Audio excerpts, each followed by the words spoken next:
Coucou aux personnes qui ne me regarderont pas forcément en direct. J'espère que ça va. Hop. Le jeu, donc lecture publique aujourd'hui, dès à présent, tu peux choisir si tu es numéro 1, numéro 2 ou numéro 3 parce que je vais faire 3 tirages à la suite. Et j'emploie aujourd'hui le Marielle Tarot. Le Marielle Tarot parce que on est un petit peu dans le thème du travail de l'ombre, de ce qui est refoulé, de ce qu'on se cache à nous-mêmes. Et je trouve que c'est un jeu assez extraordinaire pour dépioter ce qu'on se cache à soi-même. Donc ça, c'est assez top. J'adore ce jeu. Enfin, j'adore ce jeu. C'est un classique pour moi. Voilà. Donc, j'y reviens de façon cyclique et régulière. J'espère que vous allez bien, les personnes qui arrivent. Choisissez tout de suite si vous voulez que je vous fasse le tirage 1, le tirage 2 ou le tirage 3. Alors, en fait, le tirage que j'ai décidé de faire aujourd'hui, c'était directement lié à une discussion que j'avais déjà juste avec moi-même et ensuite que j'ai eu avec vous parce que j'ai fait des stories là que j'ai mis en ligne hier sur Instagram au sujet des projets qu'on se met en tête et qui, tout compte fait, peut-être ne nous correspondent pas vraiment. On s'en rend souvent pas compte tout de suite, mais on se dit « Ah, j'ai tel but, j'ai tel objectif ou j'ai tel projet. » Et en fin de compte, on n'atteint pas cet objectif ou on n'atteint pas ce projet, avec pas mal de joie d'ailleurs de ne pas l'atteindre, parce que très honnêtement, on pédale dans la choucroute, parce qu'on fait des actions qui sont un peu décalées, parce qu'on fait tout ce qu'il faut faire, sauf ce qu'il faudrait faire vraiment. Et on n'a pas ce recul de se regarder soi avec pas mal de réalisme et de se dire non mais sérieusement en fait ce projet je n'en veux pas, je n'en ai jamais voulu, alors soit il est trop gros pour moi, soit il représente trop de travail pour moi, soit ça me force à à laisser tomber des choses que je ne veux pas laisser tomber, soit tu vois il y a un truc qui cloche quelque part dans le projet ou peut-être qu'il serait juste à réajuster, à remanipuler et qui fait qu'on reste là à faire des actions qui sont complètement nulles en se disant que ouais parfaitement, moi je travaille super dur pour faire ce que je dois faire, alors qu'en fait c'est archi faux, c'est un mensonge à nous-mêmes, la plupart du temps on le dit même pas au monde, hein, c'est juste de nous à nous, qui fait que ça peut être de la procrastination, mais ça peut aussi être juste dépenser de l'énergie sur des choses qui n'en valent pas la peine parce qu'on sait bien que c'est à côté de la plaque en fin de compte. Donc voilà, le tirage que je te fais aujourd'hui, ça porte précisément là-dessus sur ces projets que tu as et que tu sabotes toi-même parce qu'en fin de compte, tu ne veux pas vraiment les atteindre. D'accord ? Ça m'est arrivé assez récemment, hein, donc je ne te jette pas la pierre du tout. Hein. Et du coup, le tirage en 3 cartes que je vais te faire, attends, j'avais pris mes notes et que c'était devant moi. Première carte que je te tire, c'est le projet que tu devrais sans doute laisser tomber parce que là, tu es en train de pédaler dans la choucroute pour rien du tout. Et la deuxième carte que je te tire, c'est pourquoi est-ce que ce projet, après tout, te tient quand même à cœur ? Pourquoi est-ce que c'est important pour toi de l'avoir ? Je veux dire, si c'est pas pour rien que tu l'as mis en place, voir aussi peut-être s'il y a quelque chose à décaler un petit peu. Des fois, il suffit de peu de choses pour que le projet nous convienne vraiment et qu'on se l'approprie pour de vrai. Et dans ce cas, qu'on se mette vraiment à bosser pour et pas qu'on fasse semblant de bosser pour. Donc voilà. Donc, ouais, il y a Agapé qui me dit « Hello, ce tirage tombe à pic ». Ça tombe bien. Donc, je commence tout de suite par le tirage numéro 1. Attends, il y a une carte qui vient de s'en aller. Alors, juste pour le Marielle Tarot que je prends, il est fantastique. Par contre, honnêtement, j'ai des mains qui sont assez grandes et tu vois, c'est quasi la taille de mes mains, c'est un jeu qui est assez énormissime et du coup, à mélanger, franchement, c'est pas le plus sympa, mais je sais que la deuxième édition est légèrement plus petite, je crois, mais je n'achèterai jamais cette deuxième édition parce que j'ai la chance d'avoir la première édition et j'ai les cartes qui sont, il y a certaines cartes qui ont été remanipulées, un peu censurées, on va dire, par exemple la carte du pape qui peut effectivement être sacrément dérangeante, donc j'ai cette édition brute, on va dire. Et je la préfère à la nouvelle version. Et je crois qu'elle vaut une blinde maintenant en plus. Donc les petits 1. Petit 1. Comment vas-tu ? Et je t'envoie tout mon amour. C'est quoi toi le projet que tu mets en place là et que franchement, mais laisse tomber, arrête, s'il te plaît, arrête. Parce que tu fais juste de la mouise là et tu le sais en plus. Et puis tu aimerais bien que le projet s'arrête. Et je veux savoir pourquoi est-ce que tu t'agrippes quand même à ce projet ? Ou qu'est-ce que tu pourrais manipuler dans ce projet de façon à ce qu'il te convienne sans doute un peu mieux. Attends.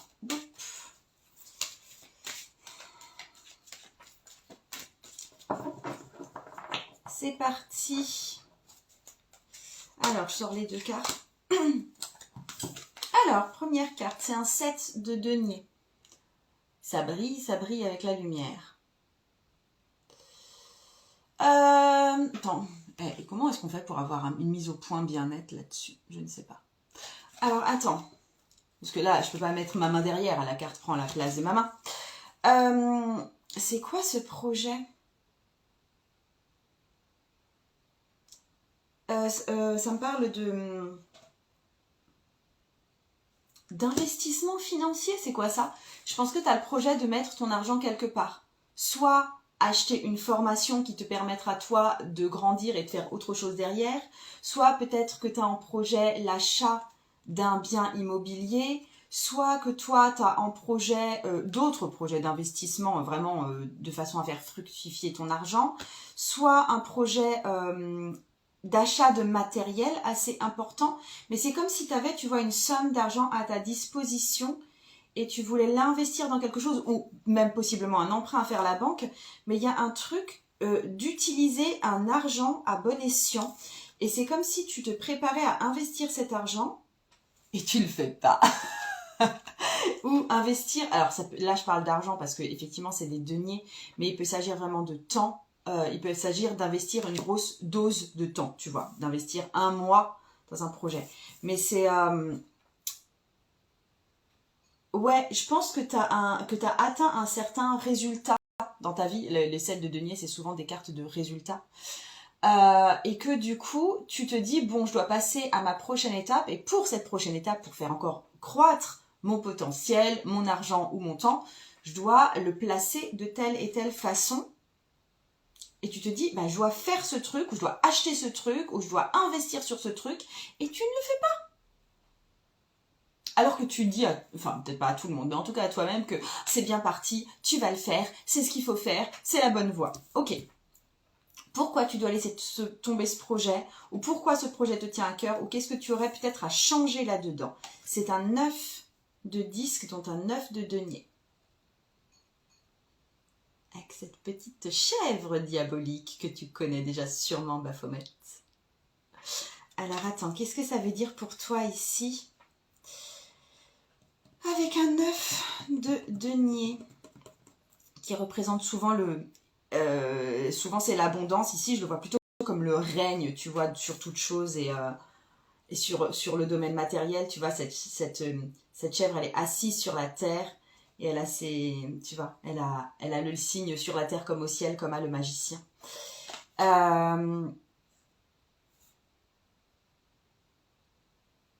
Je pense que c'est un peu trop pour toi encore à l'heure actuelle, ce truc-là. Je pense que tu as l'impression de viser encore un peu trop haut. Je sais pas si c'est vrai, hein, si tu vises trop haut, effectivement, mais je pense que tu as l'impression de viser un peu trop haut. Je pense que tu as l'impression de encore manquer un peu d'argent ou de fonds ou de quelque chose. C'est une impression, je pense, honnêtement. Je pense pas que ce soit tout à fait vrai. Je pense que tu n'auras jamais assez d'argent pour être pleinement rassuré sur le fait de pouvoir placer ton argent quelque part. Il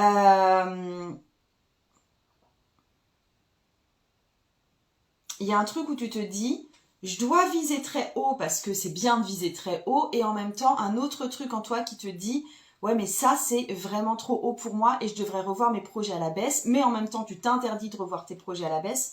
Tu vois, il y a quelque chose qui se joue dans ce truc-là, de vouloir viser haut et en même temps d'être mal à l'aise avec cette idée de viser haut financièrement ou matériellement ou en termes d'investissement financier pour un truc. Il y a un truc qui est profondément dérangé à l'idée de laisser filer l'argent pour ce truc-là, même si ce truc-là, au final, peut te rapporter. Ok. Mais moi, j'aurais envie de te dire que si ça te semble trop haut pour toi, oui, vois moins grand. C'est pas si grave que ça, en fait, de voir moins grand. J'ai l'impression que tu le vivrais comme une douleur de voir moins grand, ou comme un rabais de tes ambitions, ou comme de mettre un couvercle sur tes rêves de grandeur, là. Mais en fait, non, je pense que c'est peut-être une première étape si tu n'as jamais placé autant d'argent dans ce truc-là. Comme j'ai dit, que ce soit formation, immobilier, autre investissement, ou un gros volume horaire, je pense que tu peux voir un peu plus petit le temps de t'acclimater, quitte à te dire que ce gros projet-là, ben, c'est pour, je sais pas moi, dans 6 mois par exemple. Ok ? en fait, là, ça m'arrive assez souvent de faire ça en tirage, de parler d'un truc, de pas forcément piger moi-même ce dont je parle, et de savoir que l'autre en face, ça va être limpide pour lui. Je fais confiance à ça, que ce soit limpide pour toi. Ok.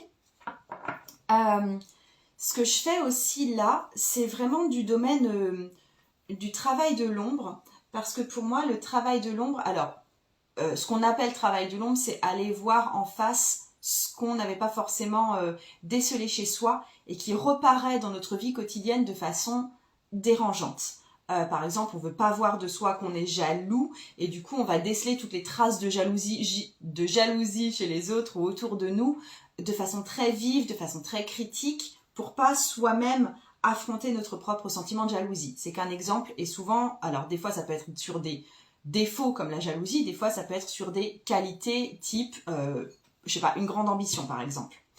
Donc ça c'est le travail de l'ombre, et je propose ces temps-ci un livret pour amorcer pour toi ton propre travail de l'ombre. C'est en lien dans mon profil, mais je trouve que ça fait aussi partie du travail de l'ombre ce que je te fais là, c'est-à-dire de regarder pour toi pourquoi de temps en temps il y a tel objectif ou tel projet qui bloque.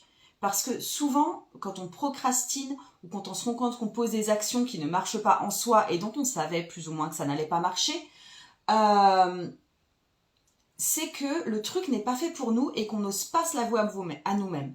En fait, pour moi, le travail de l'ombre, ça vient vraiment venir articuler tout ce qu'on n'ose pas s'avouer à soi-même. Et c'est pour ça que ce truc de « je bosse pour un projet, mais tout compte fait, j'ai absolument pas envie que le projet marche, donc je fais en sorte d'auto-saboter mon projet, comme ça, après, le projet ne sera pas réalisé et je n'aurai rien à me reprocher en plus parce que tout le monde aura vu que j'ai bossé pour mon projet », ça, c'est une big partie du travail de l'ombre et c'est ça que je voulais travailler avec toi aujourd'hui. Et il y a qui? Attends, c'est Agapé, tu me dis, tu me confirmes, c'est limpide. Génial. Donc tu étais petit 1. Je passe au petit 2. Donc oui, je reviens pour le travail de l'ombre. Si toi, ça t'intéresse de le travailler plus que là, juste avec moi, le tirage que je te fais. Et d'ailleurs, j'ai aussi fait un tirage la semaine dernière sur le thème du travail de l'ombre, si tu veux en voir un autre, parce que je te disais dans le tirage de la semaine dernière, l'ombre que tu devais travailler en ce moment. J'ai mis en lien dans mon profil un livret en accès gratuit, qui te permet d'amorcer de façon autonome ton travail de l'ombre. Et ce que j'ai mis aussi, c'est j'ai 2 cours sur le travail de l'ombre bien distincts. Un qui te permet de faire un travail de fond général qui s'appelle Cheminer dans mon ombre. Un autre qui va vraiment décortiquer un tirage particulier à faire quand on a un problème récurrent dans sa vie ou un problème important dans sa vie.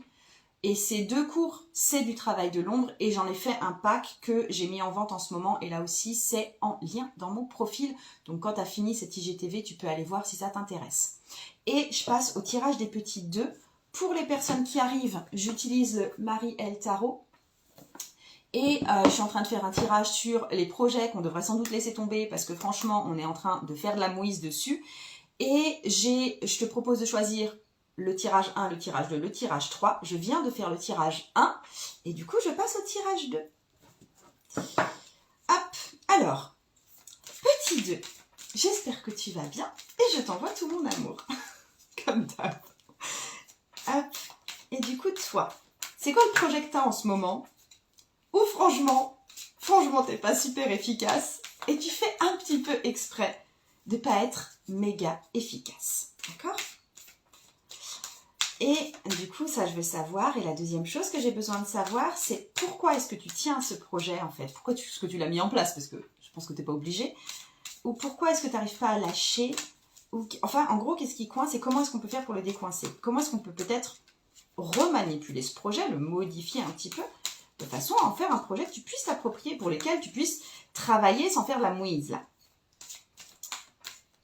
Hop, allez. Je te sors les 2 cartes.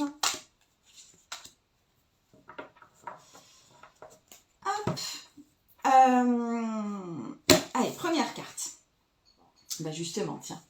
Une carte qui a été remanipulée dans la version 2 de ce jeu, qui est le pape. Et elle est abominable, cette carte.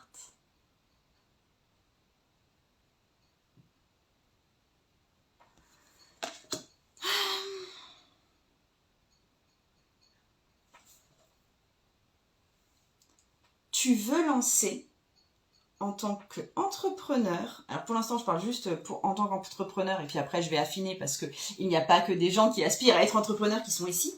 Tu aspires en tant qu'entrepreneur pour l'instant à développer soit une formation en ligne, soit une offre de service pour aider les autres à faire quelque chose. En gros, tu tiens à devenir le pape, le hiérophante dans un domaine. Peut-être que tu veux lancer, oui, ben voilà, tu veux lancer soit un cours en ligne, soit une offre de service pour aider les gens à se dépatouiller dans un domaine. Après, c'est pas obligé que tu veuilles être entrepreneur au même titre que tu vois que moi je le suis et que je peux offrir une offre de formation et tout. Ça peut être vouloir enseigner à quelqu'un, tu vois, du style, je sais pas, peut-être que toi tu sais super bien coudre et que tu t'es dit ah bah maintenant je vais proposer à toutes mes petites nièces et mes filles d'apprendre à coudre. Tu vois, ça peut être sous forme d'école complètement non professionnelle, complètement amateur. Ou ça peut être il y a un sens de l'accueil et d'offrir quelque chose aux gens en termes de connaissances, tu vois. Donc c'est le côté entrepreneurial qui me vient en premier parce que c'est là-dedans que moi je baigne et c'est là-dedans que moi je peux facilement me reconnaître. Mais toi, ce sera sans doute un peu en décalage si tu n'as pas cette fibre entrepreneuriale-là ou c'est pas ce que tu souhaites à l'heure actuelle. Mais il y a ce truc de, vraiment c'est ça qui me vient, de vouloir mettre en place une formation ou de vouloir mettre en place peut-être des groupes de parole ou de vouloir mettre en place un service d'aide au développement personnel. Peut-être de vouloir écrire un livre, j'en sais rien.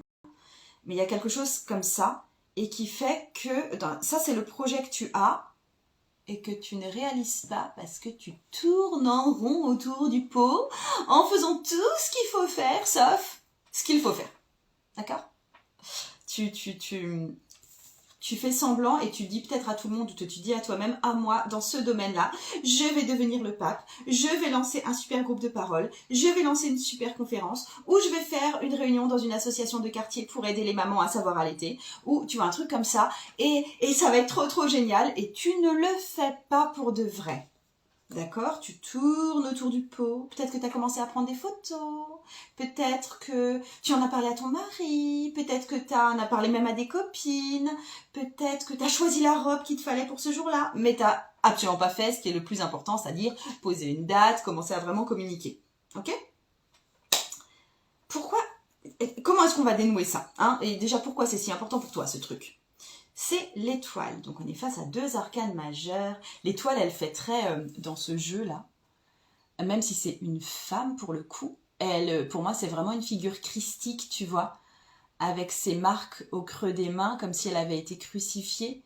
Et en dessous, alors je pense que ça ne se voit pas bien là sur le direct, mais par terre, c'est plein de petites personnes. On voit une foule en fait à ses pieds. Je sais pas si tu vois. Mais tu vois, cette foule de fidèles qui vient quelque part recevoir sa sagesse, ou recevoir sa patience, ou recevoir son amour. Il y a vraiment, je trouve que c'est une figure christique, l'étoile dans ce jeu-là. Bref. Pourquoi est-ce que tu as mis ce projet en place et pourquoi tu n'arrives pas à le laisser tomber et qu'est-ce qu'on pourrait peut-être modifier là-dedans ? Elle a aussi des stigmates sur les pieds, hein, d'ailleurs, j'ai pas dit. J'ai dit sur les paumes des mains, mais j'ai pas dit sur les pieds. Donc, elle a des stigmates aux pieds. Et elle a même une blessure sous le flanc gauche et ici. Hop. Mais je pense que tu portes sans doute cette énergie un peu christique, c'est-à-dire ce sens de je dois donner mon savoir, je dois donner ma bienveillance. Non, en fait, là où il y a le décalage, c'est ça. C'est que toi, ce que tu souhaites donner, c'est une forme d'amour et de bienveillance. Tu vois, j'ai parlé des mamans allaitantes tout à l'heure. Peut-être que toi, tu n'as pas forcément bien vécu tes allaitements, que tu as eu des problèmes à ce niveau-là, ou que justement tu as super bien réussi et que tu souffres de voir les autres pas forcément aussi bien réussir que toi dans ce domaine. Et tu as vraiment ce désir d'entourer les gens de bienveillance, de les prendre et de faire en sorte qu'ils se sentent mieux. Comme le Christ aurait pris quelqu'un, l'aurait embrassé et lui aurait donné quelque part un don d'amour et un don de savoir-faire. Mais toi, ce que tu fais, c'est que tu le fais en mode pape, c'est-à-dire je veux donner un savoir. Et je pense que tu as transformé ce truc, tu t'es dit, ouais mais donner de l'amour, c'est pas vraiment possible en tant que tel, je veux dire, comment est-ce que tu dis ça ? Et du coup, tu préfères dire, je vais te donner du savoir. Alors que toi, tu veux donner de l'amour, de la bienveillance, de la rencontre et de la douceur. Et c'est là que ton projet n'est pas à l'équilibre. Ok? Alors, si vraiment on est dans cette idée de donner une formation ou donner un service ou donner une conférence ou une réunion de quartier ou un truc comme ça, je pense que là, tu es plus sur un format de type tente rouge. Je ne sais pas si tu connais les tentes rouges. Si tu ne connais pas les tentes rouges, je t'invite à t'informer là-dessus parce que c'est des groupes de parole de femmes sous une tente rouge en plus. Mais tu vois, où il s'agit vraiment d'offrir un espace libre de parole, pas d'apporter des connaissances, mais d'apporter le lien et l'amour. Ok? Donc plus se diriger vers ce genre de truc, décale ton projet. Toi, ton truc, c'est pas la formation ou donner du matériel de connaissances. Ton truc à toi, c'est d'apporter la bienveillance et l'amour. Et alors, effectivement, là, je sais pas exactement, je t'ai donné l'idée tente rouge, tu vois. Il doit y avoir d'autres formats possibles parce que dans ton cas à toi, c'est à adapter. Mais voilà ce que je voulais te dire. Tu penses en décalage, tu penses connaissance alors que tu dois penser amour. Ok? C'est joli quand même. Et puis c'est une bonne raison de procrastiner pour le coup. Ah, il y a mon ordinateur qui me dit des choses. Attends, je vais couper son son. Hop. Petit 3, ça va être à toi.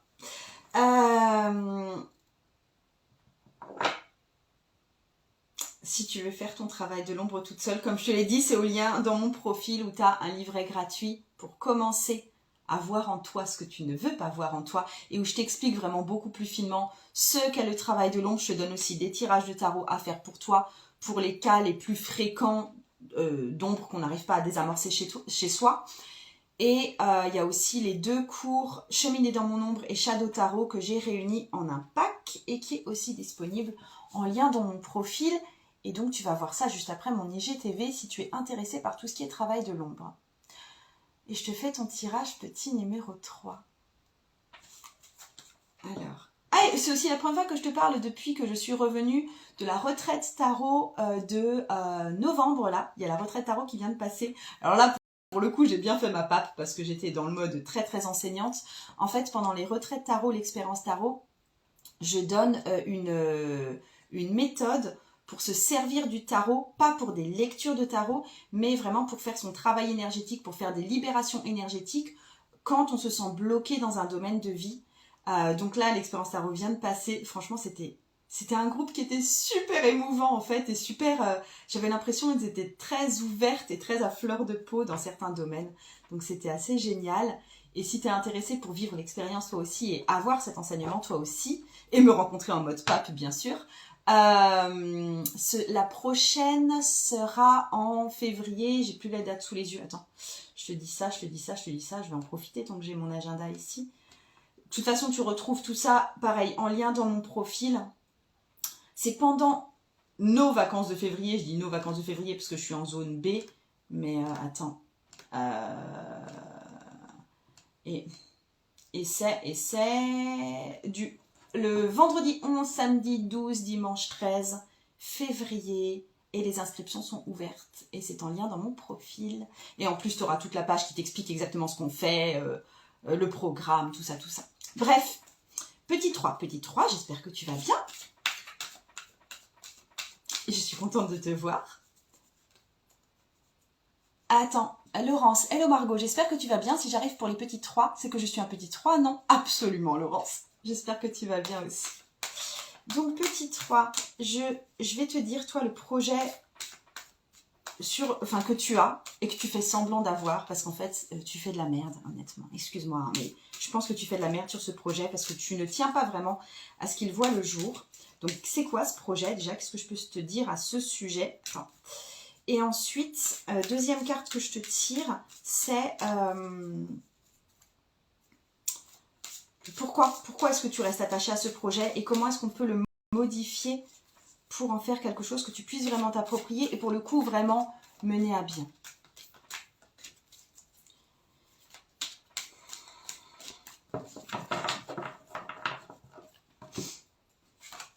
Hop, hop, et donc, ton projet, c'est la carte de la justice avec la plume qu'on va peser en face de ton cœur. Alors, c'est quoi ce projet?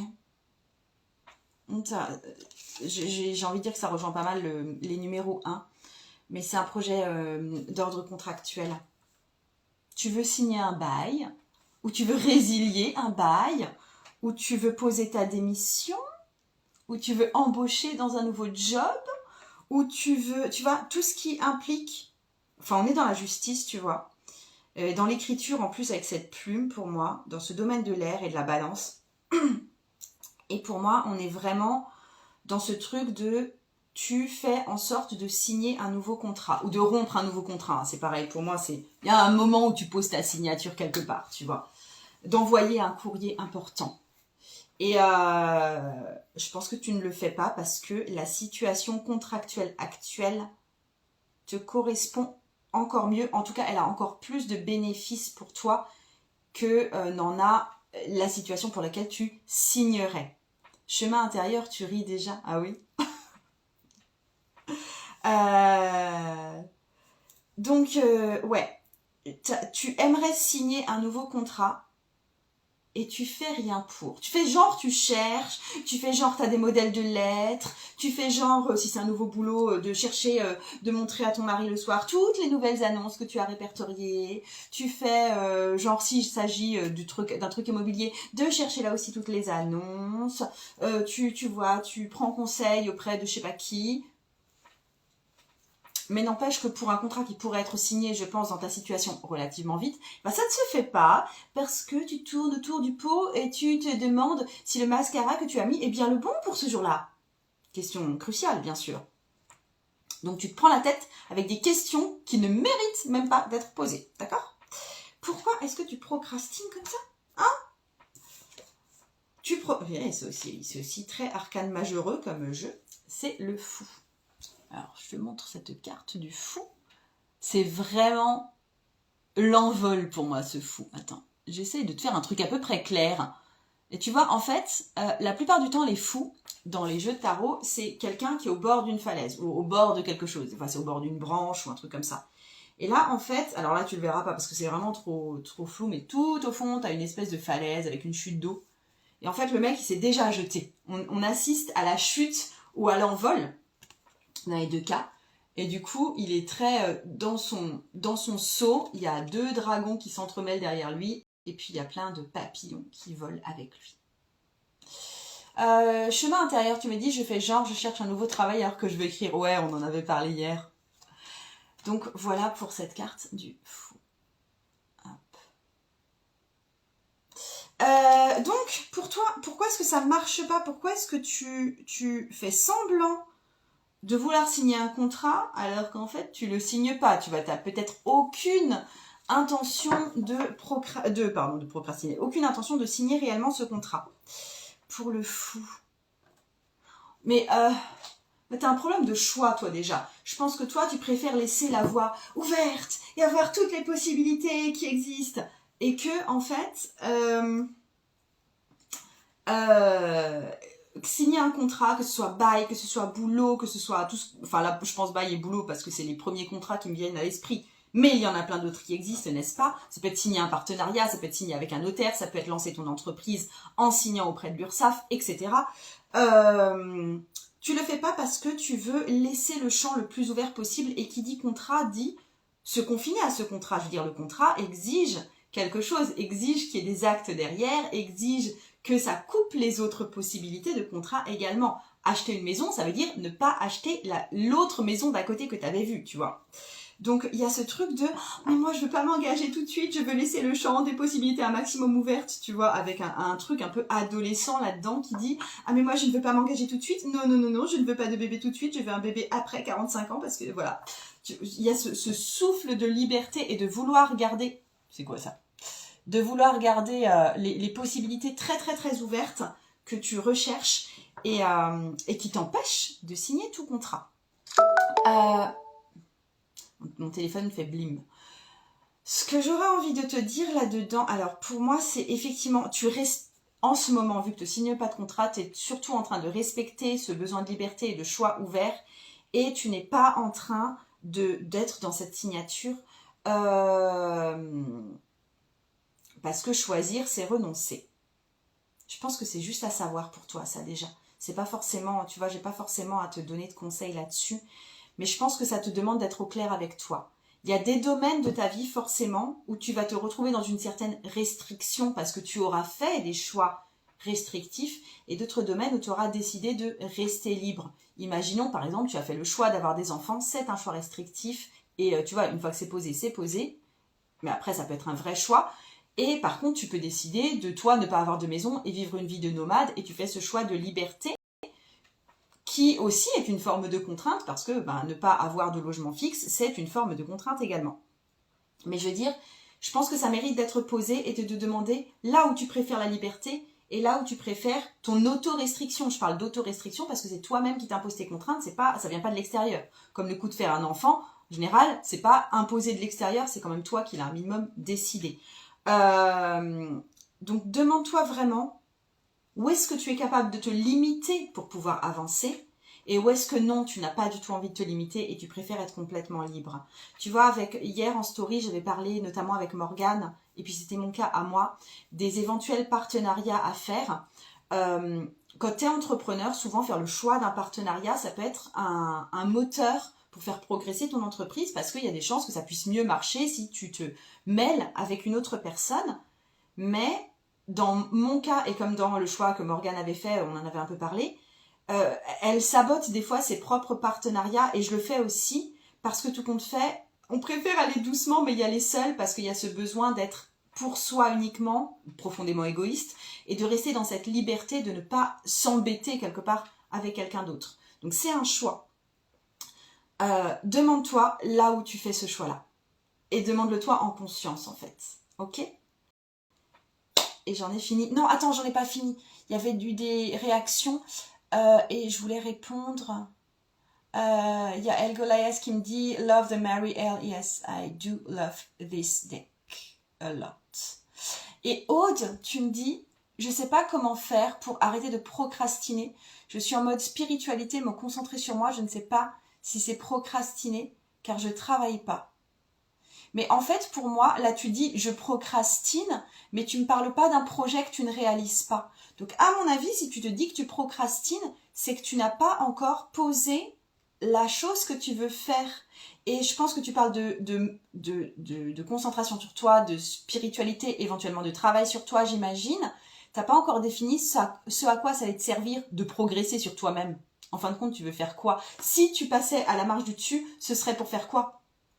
Et tant que tu n'as pas cette ligne de mire, ça ne s'appelle pas de la procrastination. Je veux dire, moi, je procrastine, par exemple, on va dire pour mon ménage, mais parce qu'au bout d'un moment, le but, c'est le ménage est fait, tu vois. Et du coup, je peux être dans une zone que j'appelle procrastination parce que je ne le fais pas et je repousse.